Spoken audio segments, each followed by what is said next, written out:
short version is this.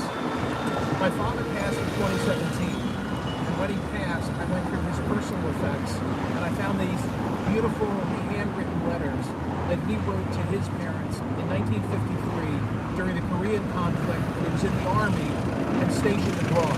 He actually spent most of the Korean conflict in Germany as a surveyor. In this one particular note that he wrote to his parents, which was dated 18 July 1953 from Stuttgart, he was talking about having come to London for a weekend. And he said the big highlight of London was when we got to see the Queen. We saw her at Hyde Park and again at Buckingham Palace. And he spoke about taking a picture of the Queen. All the people rushed into the street. We were right up front. I was 4 feet away from her when I took pictures, but my camera was set for 10 feet, so I don't know how it will be. Such a picture is really a prize. They really worship her. And I thought, that's really cool. You know, Dad saw Queen Elizabeth on this like one day that he got to come to London in 1953. So I was going through other of his effects and I found slides, these old school slides, but I would hold them up to the light and I couldn't see what they were. And then on eBay, I ordered one of those viewfinders, old school. You put the slide in, you remember, and you can look in the box. And lo and behold, here is this blurry slide that Dad took that is clearly Queen Elizabeth and Prince Philip. So then I thought, hey, I want to figure out where was he when he took this picture. So I enlisted my friend Patrick Jeffson, who I met professionally. He was Princess Diana's chief of staff. And I told him the story. And he's like, okay, let me go to work on this. So he knew the date of Dad's letter, which gave a rough approximation of when might he have seen the Queen.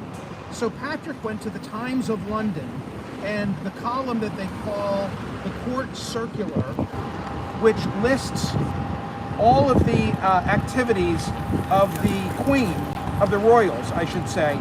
Yeah, Court Circular, if you see that. And he finds a Court Circular dated very close in time to when Dad said he was here that fully comports with what my father was explaining. So Dad did see the Queen. She was trooping, I guess I should say, the troops. She went from Buckingham Palace to Hyde Park. It all makes sense. So then the question was, well, where could Dad have been standing when he took this picture? And again, hat tip to Patrick, he looked at one of the details, the architectural details that was in Dad's picture, this triangular shape over a window, and noted that there's a similar triangular shape over a window of what is today the Lanesborough Hotel, then was St. George's Hospital. So here I stand, you know, trying to figure out where could Dad have been. The current facade does not line up exactly with the photograph, but I was just inside talking to the concierge and to a gentleman who was also in guest relations. I'm not staying here. And they pulled out old pictures of St. George's, and we found an old photograph that seemed to comport with the way the building would have looked in 1953. So, yeah, I feel really good that the mystery is solved, and that my father was probably right over here by Hyde Park Gate. I'll stand over